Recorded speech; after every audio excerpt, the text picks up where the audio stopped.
Good evening, everyone. My name is Keith Williams, and on behalf of the Lancaster Conservancy, welcome to Nature Hour.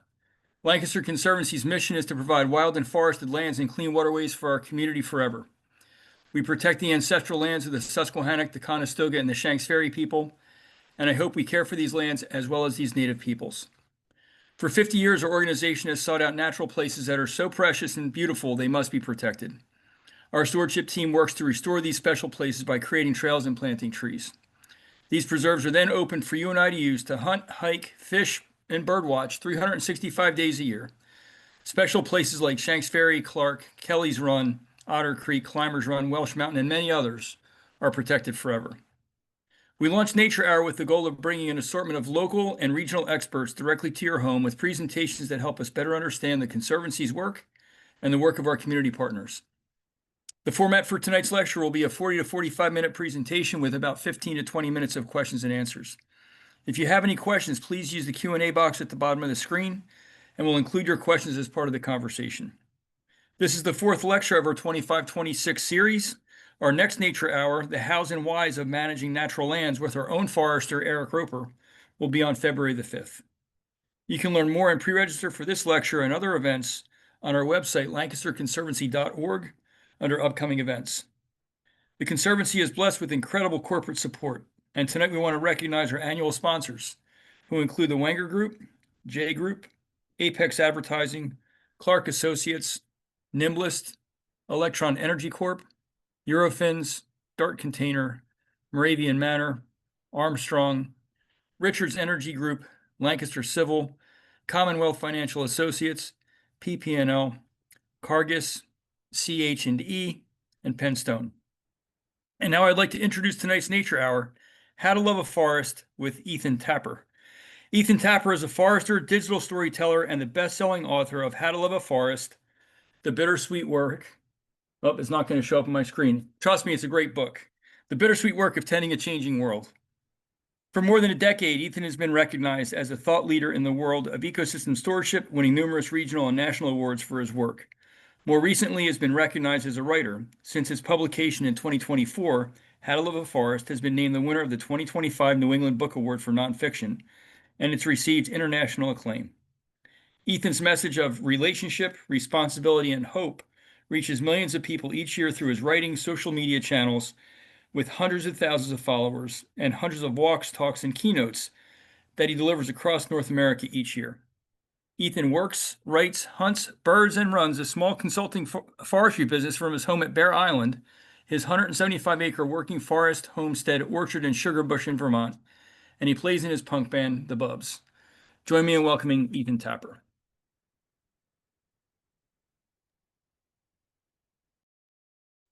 Hey, thanks for having me, everybody. My name's Ethan. So nice to see you all kind of here to welcome you to Bear Island, which is where I am right now. And yeah, it's such an honor to continue to be here with you. And so what I'm going to do is just talk about my stuff for about 45 minutes, and then we'll have some time to answer your questions. And so please throw them in the chat or in the Q&A. If you want to have my thoughts on something that you're thinking about as I talk, and we'll address them all at the end. So as Keith said, my name's Ethan. I'm basically a forester, but now I've been saying that I don't really know what I am, because I do run a consulting forestry business, and I have been a forester for the last almost 15 years. And I'm also now in the last year of my life on this other journey in part, which is that I wrote this book. This is what it looks like. It probably looks backwards to you. I wrote this book. It came out in September of 2024. It's called How to Love a Forest. And since then, I've had just like such an incredible joy and honor and privilege to get to carry the message of this book all over the place, and to get to talk to all kinds of different people on all these different platforms, from keynotes and walks that I get to do all over the country to this social media thing, this weird, wild world of social media, which becomes a bigger part of my life all the time. And, at the beginning of this whole journey, as I'm a forester, and I'm just like, all of us foresters, I think we think that we want to be alone in the woods all the time. And I thought that doing all this stuff was going to make me so tired. And then I realized that it actually gives me energy because I get to talk to people like you. So, what's How to Love a Forest all about? It's funny. I sort of, in order to explain what the book is, I want to tell a little bit about the story of where it came from. So, I'm not a trained writer. I did some like informational writing. I used to be first I was a consulting forester right out of college, and then I was a county forester, which is what we call service foresters here in Vermont, public foresters that work for the state of Vermont and are a resource to forest landowners, conservation organizations, loggers, foresters. And I would write these little informational articles about like, how do I manage my woodlot and how do I create good habitat for X, Y, and Z wildlife species, stuff like that. But there was some other stuff that I wanted to talk about, and I didn't know how to express it. And I realized that there was this time of my day, which was the first hour that I'm awake. Foresters wake up early, it's like a thing. And the first hour that I was awake from 5 to 6 in the morning, I would be such a good little worker, and I'd be sending all these emails and calling all these people and wheeling and dealing. And one day, and I don't remember exactly when this day was, it seems like it happened sort of like magically, like it just happened. I was like, what if I kept that time all to myself? And I started this writing practice where I wasn't trying to write a book, I was just trying to write for an hour. And it became this really important part of my life that every day from 5 to 6 a.m., I was just writing, writing, writing. 6 came around, close the laptop, go work in the woods. And what it felt like I was doing was every day taking like a little stone and just like stepping off my back porch and just chucking it back there, right? This gesture that by itself is completely insignificant, totally meaningless. And then you just do it again and again and again and again and again. And one day you look back there and you're like, that pile's getting pretty big. And so I did this work of this practice of writing for an hour every day for 6 years. And then I had like a pretty good draft, and found a publisher, which was this whole own thing, and they wanted to publish the book. And I was like, this thing's going to be out by the end of the week. And they said, your publication date's in 2 years. And that brought us to September 24. And an interesting part of this whole process is that now I realize that if I had been trying to write a book, I would have never even gotten started. It would have been too much. It would have been too scary, too intimidating. I would have just given up. But what I could do was just write for an hour, that those small, meaningless gestures that allowed me to actually do this big, huge, massive thing. And it reminded me that at the same time that I was doing this, I was engaged in another very similar process, which is that in 2017, I bought this forest that I named Bear Island, and which is a big sort of catalyst and focus of the book. And it was just this forest that was messed up, beat up. It had, what I say is, it had every problem that a forest could have. And, I'd been working on other people's land and advising them as a consulting forester and then as a service forester. But I didn't know how to do something that big. I didn't know how to heal this forest to bring it back from the brink of collapse. And so I was like, what can I do? And what I ended up doing was I was just like, you know what? I'm just going to start picking up this trash that's laying on the ground, right? I'm going to do one little thing at a time, whatever I can with the time and the energy and the resources at my disposal, and try and make things a little bit better. And as I was engaged in this like incredibly incremental process of writing How to Love a Forest, I was engaged in this other incremental process of healing Bear Island. And as I saw How to Love a Forest, this book, take shape, I was also seeing this land, Bear Island, heal and become something that I started to see not as like a symbol of everything that was wrong with the world, the forest with every problem that a forest could have, but to become a symbol of hope and a symbol of what's possible if we're willing to do stuff to care for these ecosystems, right? It's kind of a funny thing. What I really think that I talk about and speak to in everything that I do, and certainly in How to Love a Forest, is this act that feels radical, but is actually incredibly ancient, which is the thing that we call stewardship. How do we care for this world that we live in, with the recognition that it requires work.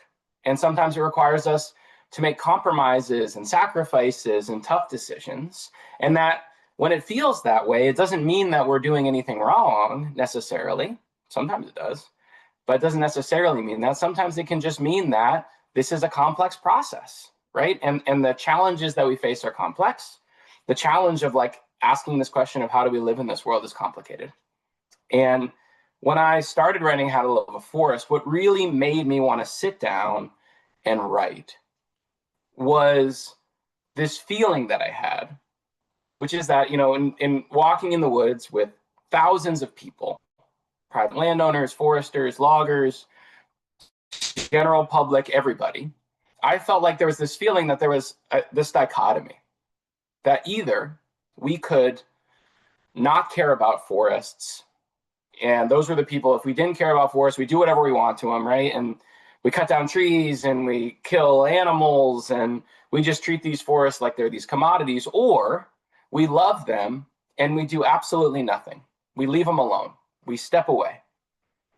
And those are two, polarities that make sense when you're sitting in a nice warm house like this, or when you're sitting in like a classroom, And then when you actually like live in and work in and dedicate your life to these ecosystems, you start to see that the simplicity of that does these ecosystems and all the species that depend on them, ourselves included, a great disservice, which is that it fails to recognize where they actually are and what's necessary to care for them in this moment.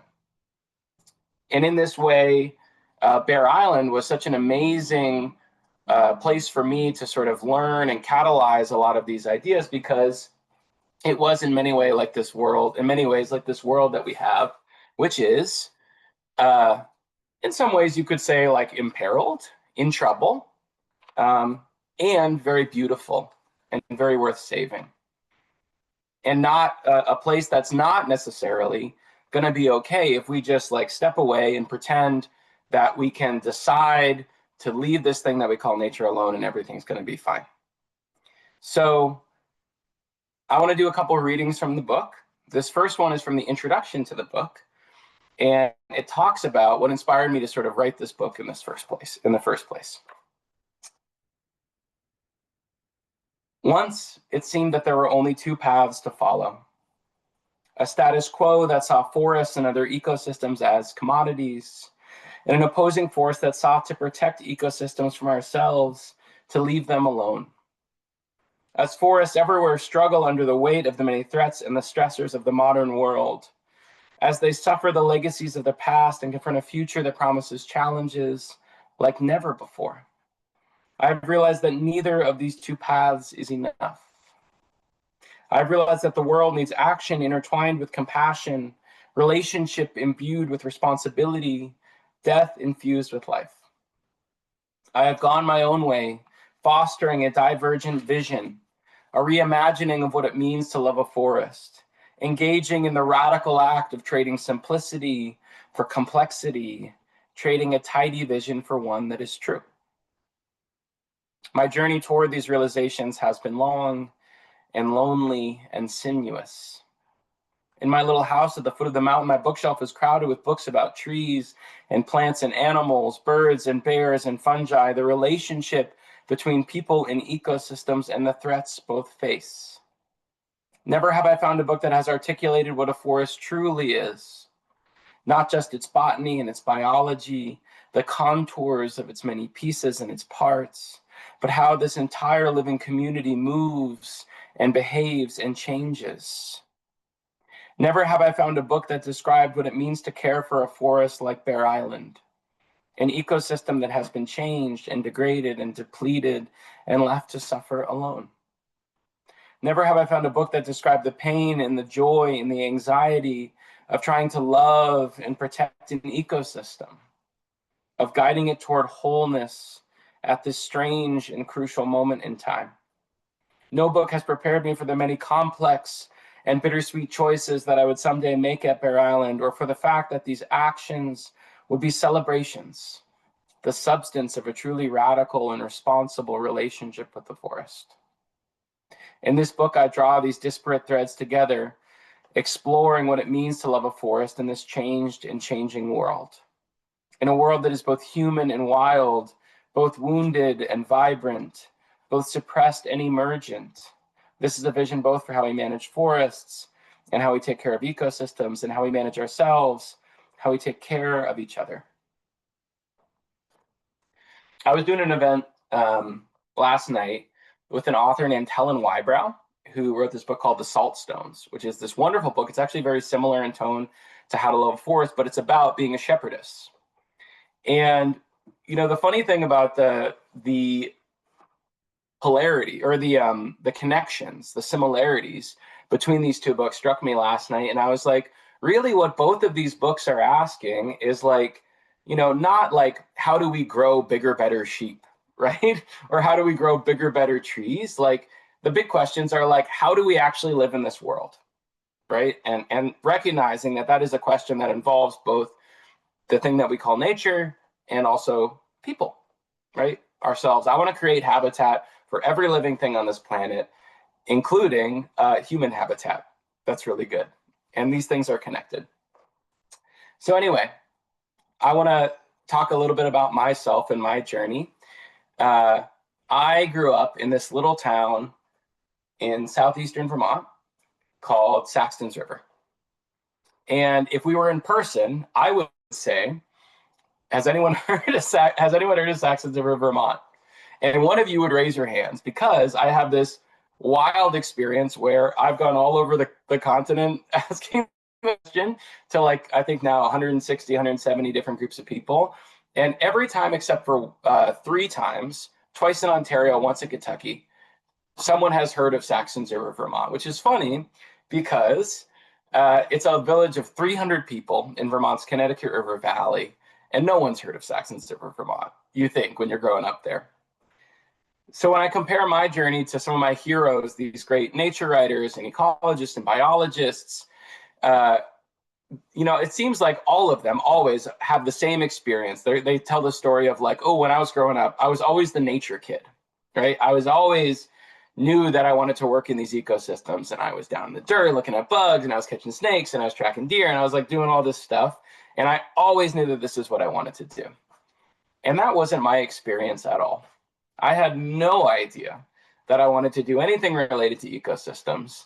And what I do remember very strongly is that I wanted to get out of there really bad. And I remember saying to someone my junior year of high school, I said, I don't know where I'm going to go to college, but I know where I'm not going to go. And that's the University of Vermont.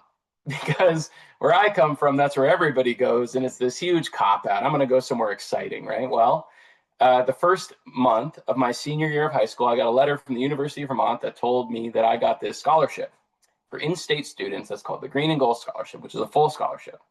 And I said, guess I'm going to the University of Vermont. No principles, no integrity. I said, I'll just do that.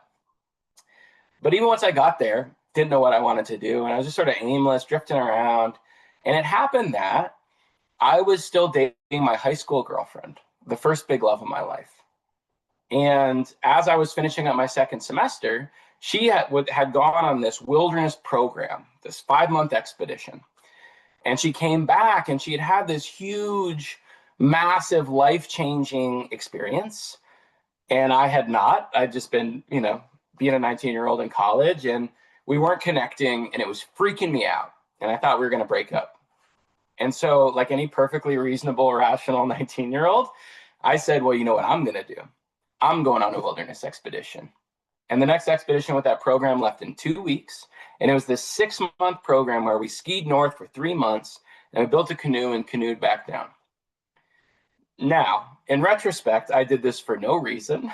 The relationship didn't work out, but it totally changed the course of my life. And after that, all I wanted to do was just be in the woods. And I ended up working as a wilderness guide. I lived in this yurt with a fir bough floor in the woods of Maine for a year. I worked with draft animals, did a little bit of draft horse logging, and then I got a letter from the University of Vermont that told me that I had to come back or I was going to lose that scholarship. And I remember sitting on the bow floor of my yurt and holding a paper list of all the majors at the University of Vermont. And I scrolled down and I saw forestry, and I didn't know what it was, except that I had the word forest in it. And I said, we'll try that. And it ended up being a really good fit. Now, it was a funny experience. I realize now that I came into that education with a lot of attitude and a lot of ego, because I had been like living in the woods. I'd been teaching people about the woods. I'd been leading expeditions in the woods. And I was like, what are these school people going to tell me about forests?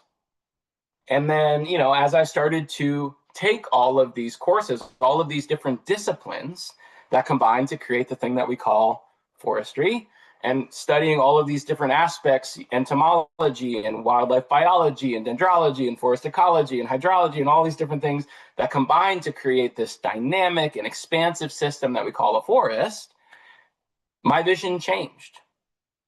Now, it was actually a little bit jarring and kind of scary and a little bit sad, where I had approached that experience just being like, forests are these perfect utopian communities, and all that they need from us is to be left alone.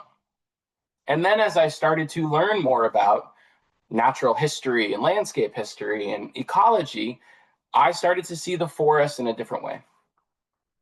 There's a quote from Aldo Leopold that I might butcher, but I think it is one of the penalties of an ecological education is that one lives in a world of wounds. There's this thing that happens, maybe some people who are listening here know this, where you walk with someone in the woods who is an ecologist, or just someone who's spent the time to really learn about ecology, plant identification, tree identification, and they are aware of the really existential threats that are posed by these introduced invasive plant species. And you just want to go on a nice walk in the woods, and then you walk together, and they're like, you're like, oh, this is like a nice place. You're walking down the path, and they're like, yep, this place is screwed. Right? It's this thing where everything is good, and everything is perfect until you learn a little bit more about it, and then you start to see more, and you start to see these deeper histories that are present on the landscape. You start to see things like the impact of these introduced plant species and the impact of these introduced pests and pathogens that have removed or functionally removed entire trees from our landscape. You start to see the impact of things like deer overpopulation, which is this totally novel condition caused entirely by human activities over the last couple hundred years. Here in Vermont and throughout much of New England, you see the impacts of landscape level clearing. The fact that basically every forest that anyone has ever been to in most of New England has been an agricultural field within the last 100 years and is still just recovering from that use, and actually bears little resemblance to the ecosystems that were here for thousands of years prior to colonization. So you start to see that stuff, and suddenly you're like, how can I not help? How can I not do everything in my power to protect this precious gift that is this living world and all the things that live here, and to try and make it better? And I think it is fundamental to us to want to do that, to protect the things that we love. I think that one of the best ways that I've heard it put was to think about the protecting ecosystems with the fierceness with which we protect our beloveds. And it's hard to do that until you really, really engage with them, until you really, really are like in relationship with them. So I had this experience, and the thing about forestry is it's a discipline of action, right?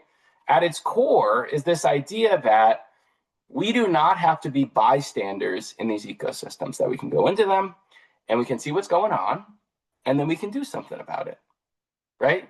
So one thing that I'll say is sometimes is that, if you want someone to tell you all the plants in your forest, right, you can call a botanist. If you want someone to tell you all the insects, you can call an entomologist.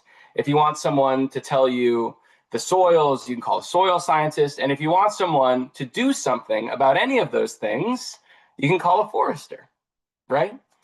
So it's this act of taking action in our ecosystems, I think, is something that we have stigmatized, rightfully, because we are without a doubt the biggest threat to ecosystems, and we've caused all of the problems that they now face.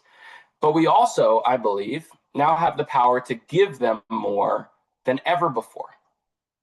And really, when you start to realize how amazing these ecosystems are, it becomes impossible to ignore the imperative to take action.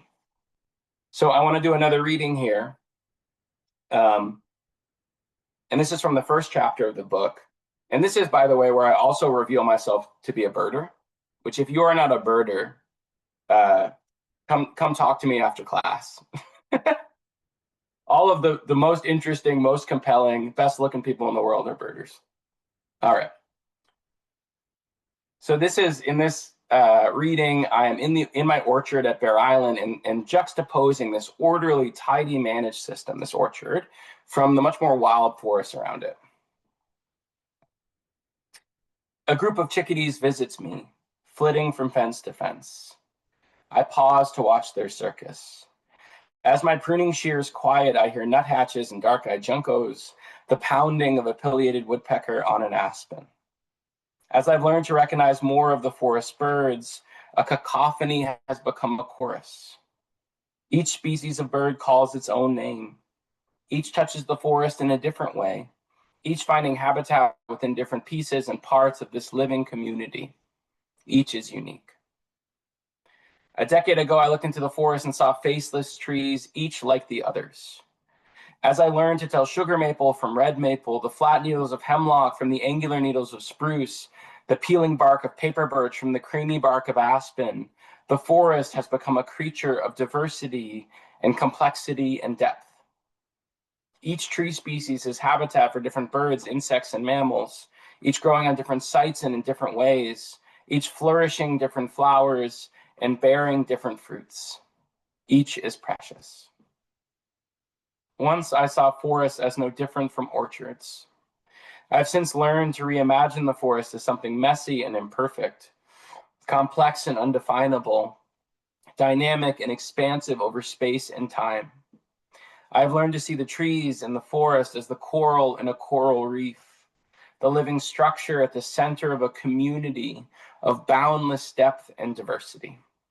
I have learned that an understanding of what healthy forests look like, how they work, and what it means to take care of them is not something that any of us are born with.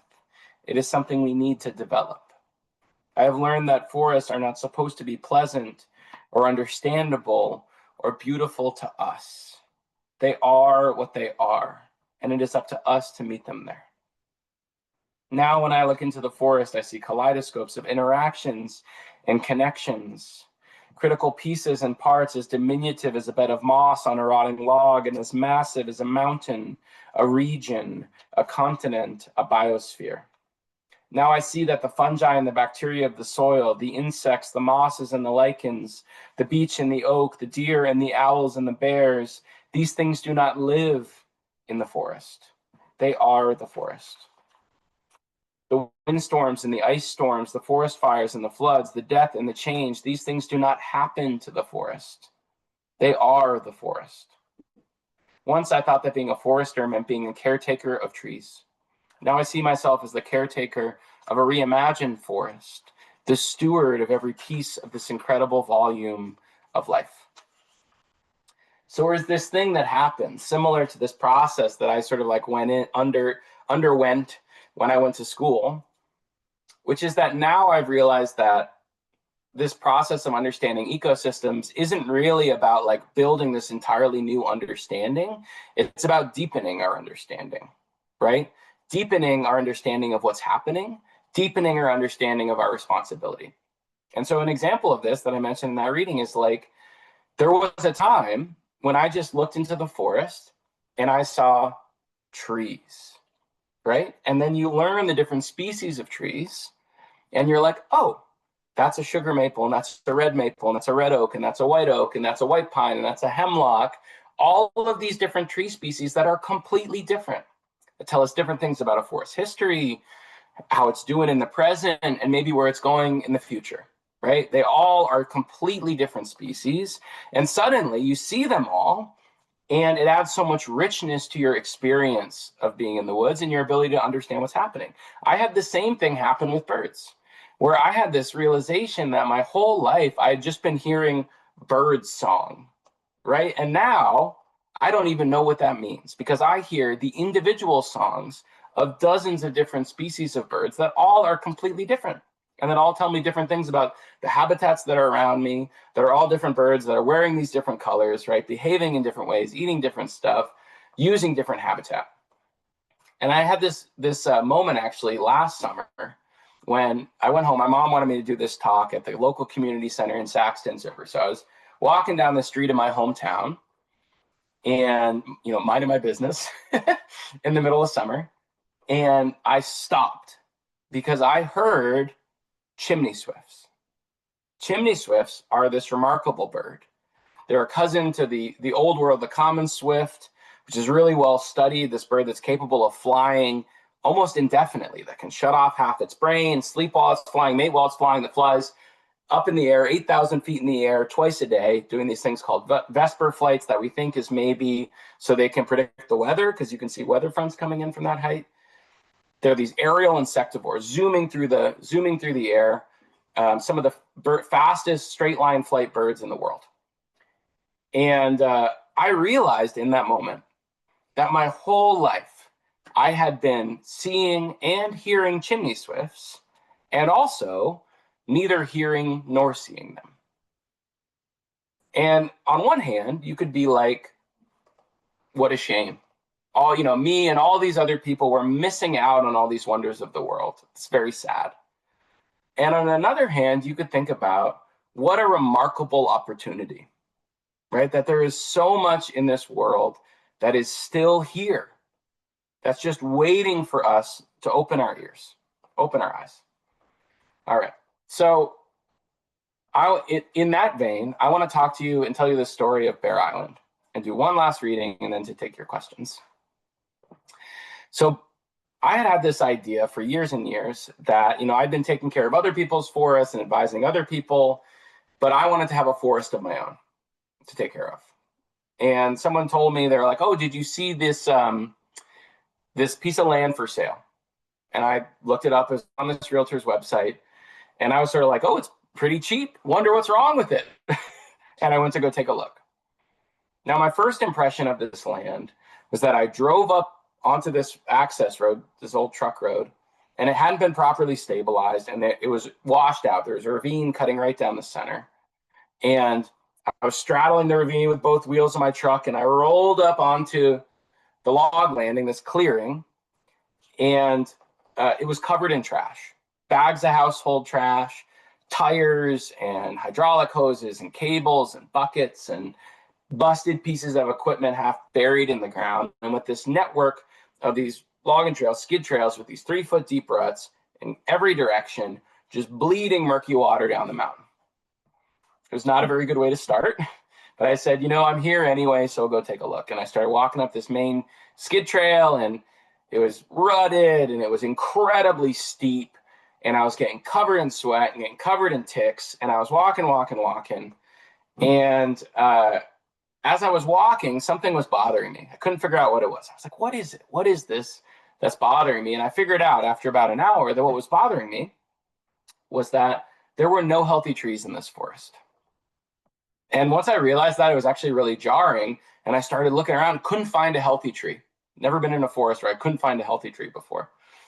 What I now know happened is that 30 years before, this landowner had told these loggers, go cut every tree bigger than 10 inches in diameter in this forest. And they'd done it. It's this practice we call diameter limit cutting. Really what it is what we call high grading, which is the practice of just going into the forest and cutting all of the most valuable high grade trees, and you leave the least valuable low grade trees behind.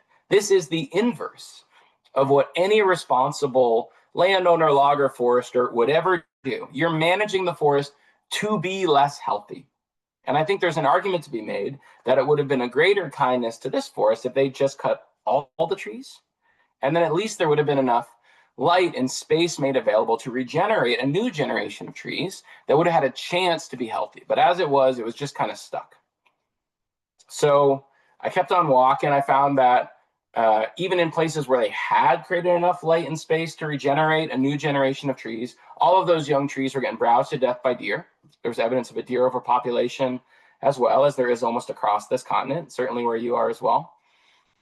I slid down over these cliffs that bisect the land from west to east and right down into a patch of this introduced plant species, Japanese barberry. 30 acres, pure, waist-high barberry, no native plants. And I started pushing through that barberry, got back to my truck, and I said, forget this place, I'm out of here. And I left. Well, sure enough, I tried to forget about it, but they was still up on that realtor's website, and I started to ask myself, really, if that place was hopeless, or if there was something I could do to help. And about 2 months later, I convinced myself to go back. And the second time that I went to this land, I started to find all this cool stuff. I found that there were all these plants that I love, like lowbush blueberry and sweet fern and pink corydalis and maple leaf viburnum, red columbine.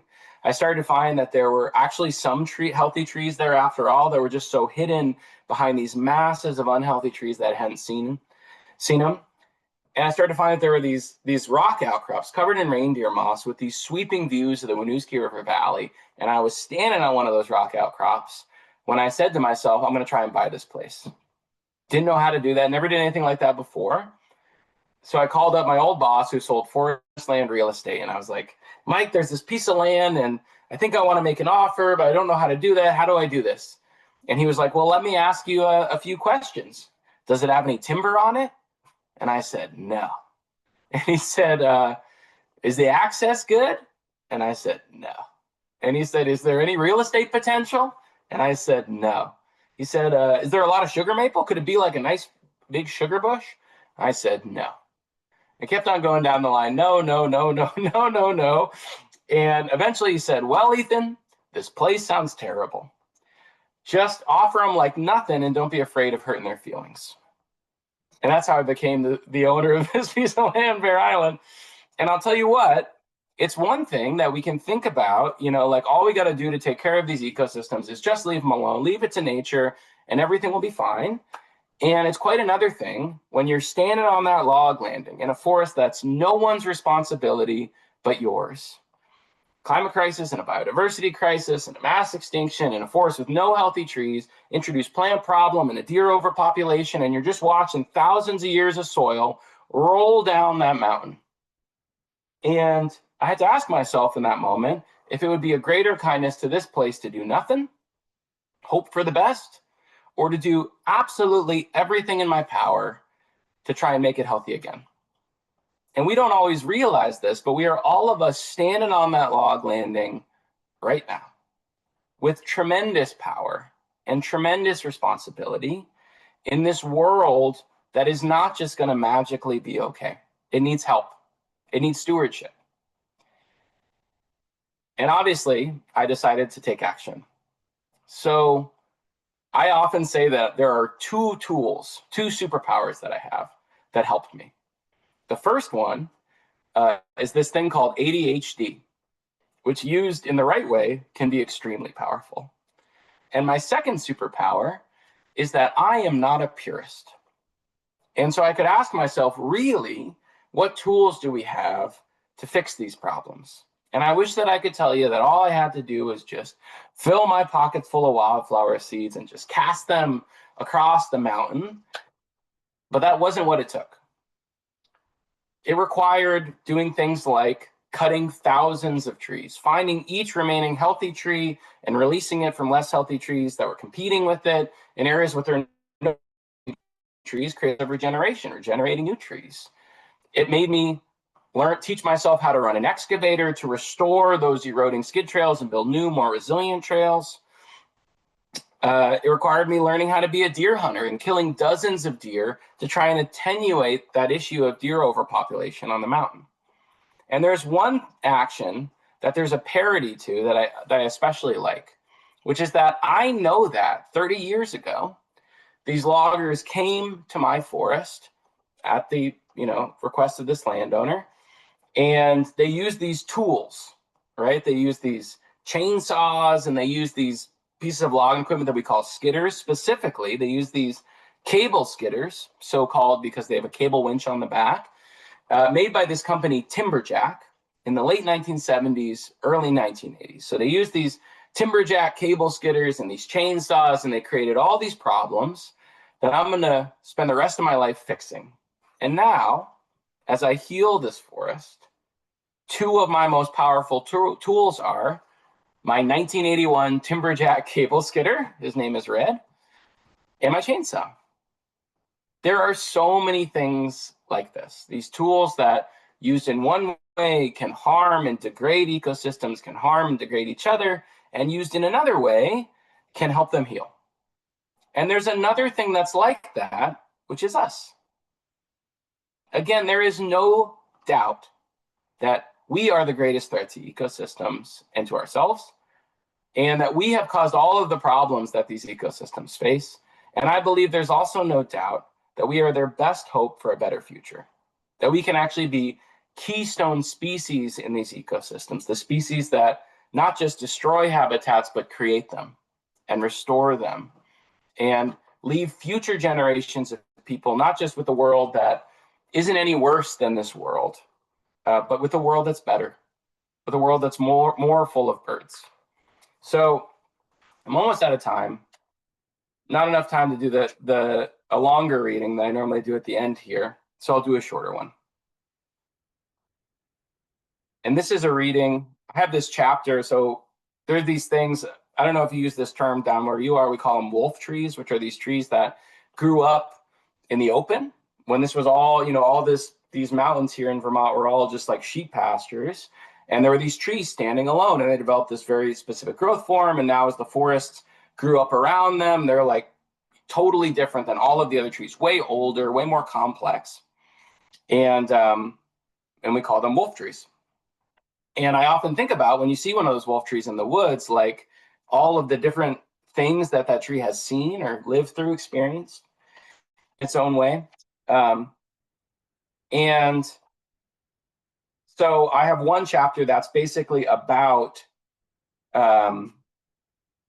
walking through, going through time from the perspective of this wolf tree.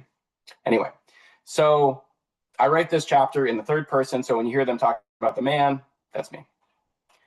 In the little village at the foot of the mountain, a man with one good eye bought an unloved and unwanted parcel of land.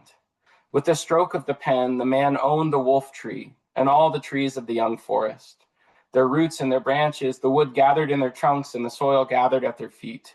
He owned the stumps where the red oaks once stood, the rutted skid trails, the barberry and the beech, the worms and the deer. He owned the legacies of the people who had destroyed this land's ecosystems and the lives of its first peoples. He owned all the harmful legacies that the forest carried into the future like a ship on a rocking sea. On the edge of the clearing, a chipmunk cached an acorn in the rotting wood of a white pine stump. The next spring, the acorn sprouted, becoming a tiny seedling. A pair of delicate leaves announced the seedling's identity to the world. Red oak, the acorn tree. Somehow the little oak was overlooked by the deer as they waded through the meadow of hay-scented ferns on the edge of the log landing, overlooked by the loggers with their chainsaws. Somehow the little oak raised itself upward, growing a thin trunk and tiers of branches, each tipped in lobed leaves and clusters of ornate scaled buds. One summer day, the man waded through the brush at the margins of the clearing, his chainsaw bucking in his hands. As he approached the little oak, he flipped down its visor, revving the saw until it screamed. Suddenly it stopped, choking to silence with the flick of his thumb. The man set the saw on the ground and stood with his arms crossed, looking at the little oak again. After a long moment, he picked up the chainsaw away and walked away. The man named the little tree the memory tree. And each time his truck pulled into the clearing, he would measure it with his eyes like a doting father, his face full of hope. The man and the memory tree grew up together. Through long summer days, the man labored in the clearing in the woods above, working hard to leave a legacy that he could be proud of. In the heat of the day, the man would rest in his chair at the base of the memory tree, drinking cold water and dreaming of many things that might someday be. He dreamed of healing, of emergence and abundance, of unwinding the threads of legacy that grip the forest on the mountain. He dreamed of people who would accept responsibility for the forest of their lives and who would do what was necessary, however bittersweet, to help them shine again. He dreamed of a better world. Against all odds, the memory tree grew into a world of promise and opportunity, a gift to the man's children, a gift to future generations. Slowly, the man's legacy took root, like an acorn planted in the earth. Across the world, the Khasi people of northern India built bridges from the bodies of fig trees, training vines into living structures of purpose and beauty. They began building each bridge, knowing that it would take generations to complete, knowing that they would never walk across it. They did it anyway. It was their legacy, a gift to their children, a gift to future generations, a gift to an unknown future. Behind us, the world is crumbling. Ahead of us is a roaring stream. What bridges will we build so that our children may cross the water? Thank you. And I would love to take your questions if you have them. Yeah, Ethan. Wow. Thank you so much, man. What a great message. And man, your book definitely resonated with me. But then, hearing you tell the story of Bear Island in person, well, as in person as we are right now, definitely reminds me of many times when I walk out on one of our preserves. We protect, 10,000 acres on 54 different parcels. Yeah. So it's fragmented landscape, it's fragmented forest, and kind of the heartache of seeing the damage that's been done. When you described being on that landing at Bear Island and seeing all the damage, we got a question related to that. So, what are your failures? Like, when have you failed in this process, and how do you deal with that and keep going on? It's a funny thing. I had to answer that with a metaphor. I had this moment this spring where I allotted myself $300 a year to buy trees for the orchard. And every year I order them from this place, Fedco in Maine, that sells bare root stock. It's like $30, all these weird heirloom varieties. And every year I put more trees in the ground. And I had this year the realization, as I'm pruning and tending and weeding and mulching and training all of these apple trees. And every year they get bigger, right? And they haven't even started to fruit yet, which is, I don't know how I'm going to deal with that when that happens. And I had this realization as I was just working in the orchard, being like, oh my gosh, how am I going to do this? I was like, oh, planting the tree is the easiest part. We think of that as this radical act. It's like acquiring a parcel of land. We did it, right? You just got started. That's the beginning. And then after that is this process of stewardship. So within this process of doing all these actions that I talked about are so many failures.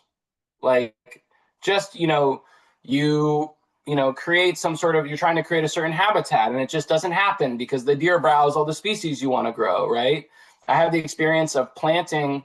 I talk about in the book, created these patch cuts in these areas of just 100% unhealthy trees.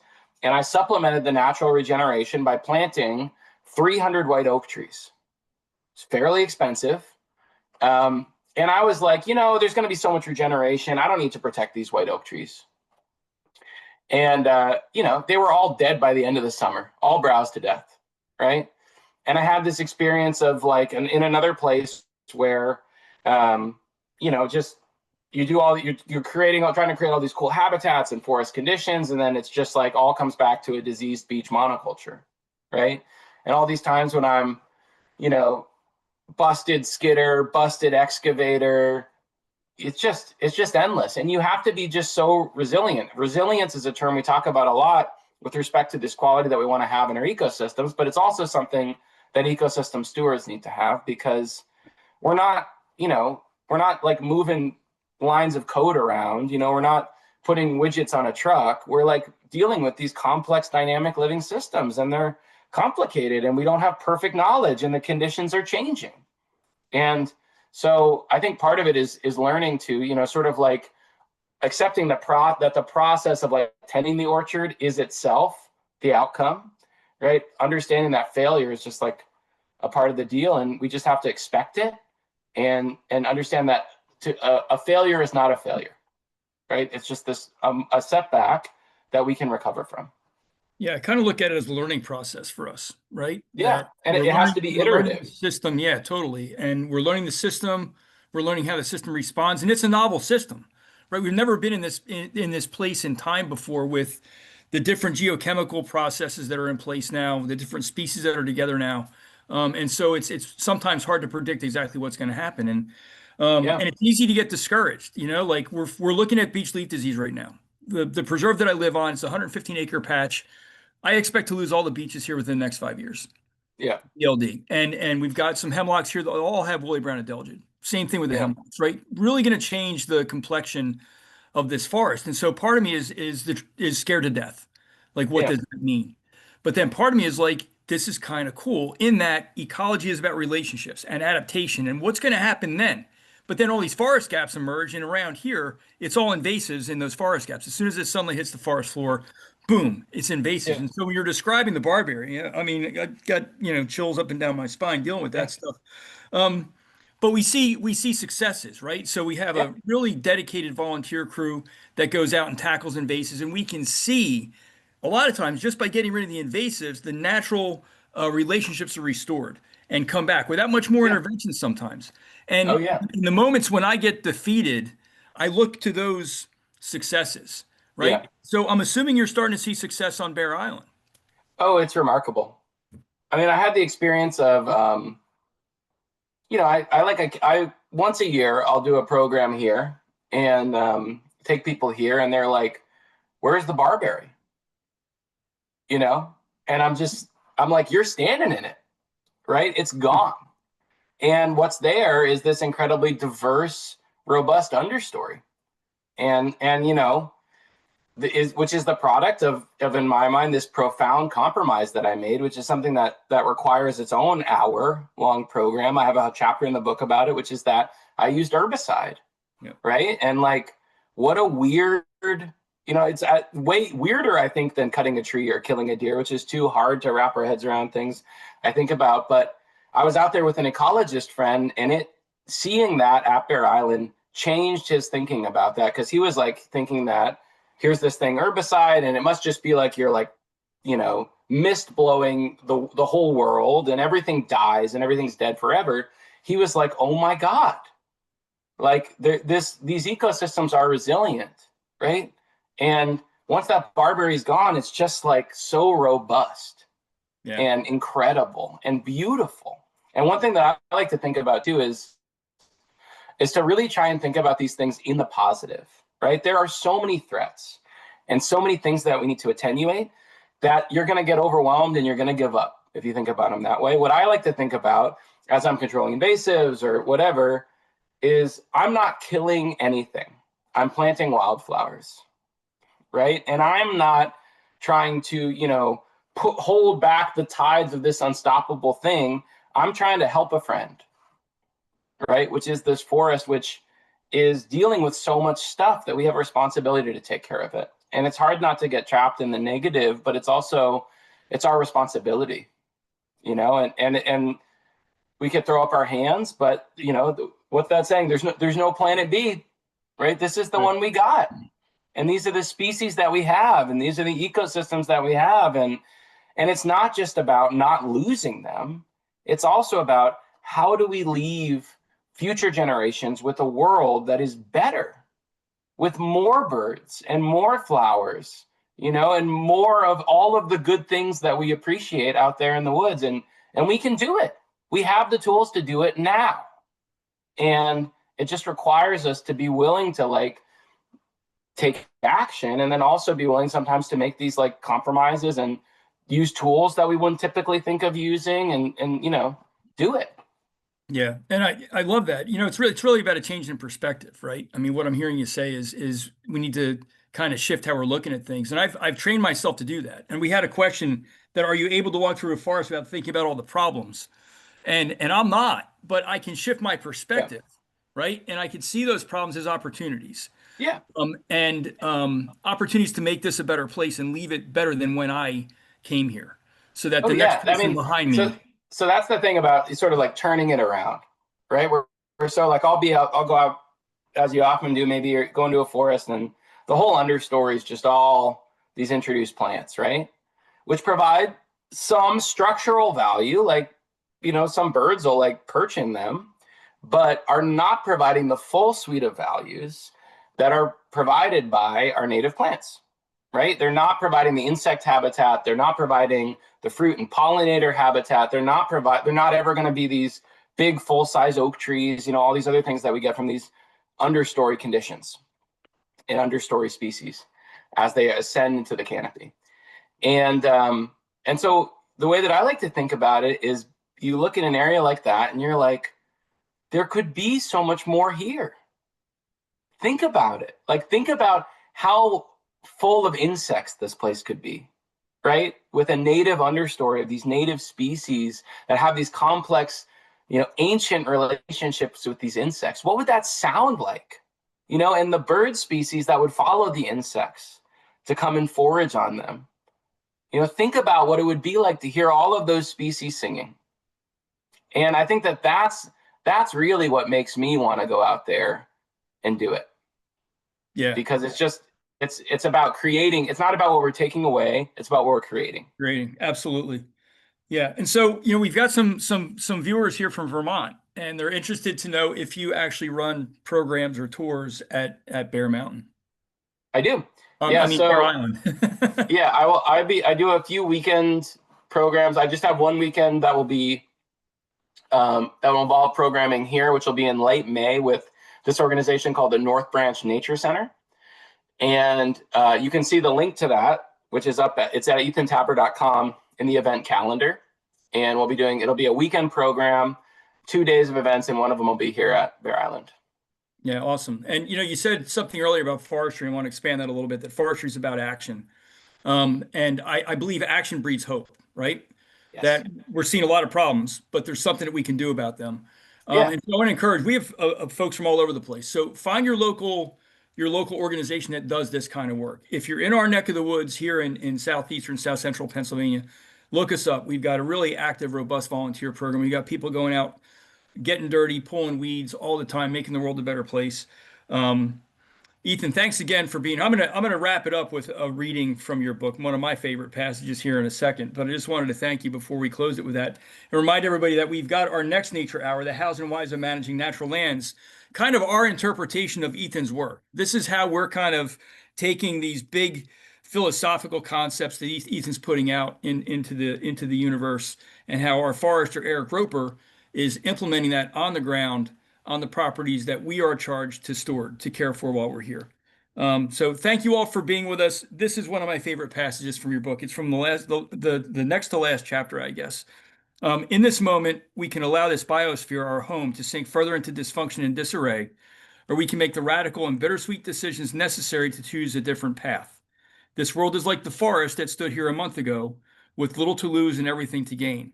Inside of this catalyzing moment, we have the opportunity to reimagine our relationship to ecosystems and our relationship to each other, to redefine what we are and what is precious to us. Thanks for that passage. Thanks for this great book. Can't wait for your next one. I hear you have the second one underway. Yeah. And thanks for joining us, Ethan. My Wonderful, pleasure. wonderful presentation. Thanks for coming, everybody. Good night, everybody.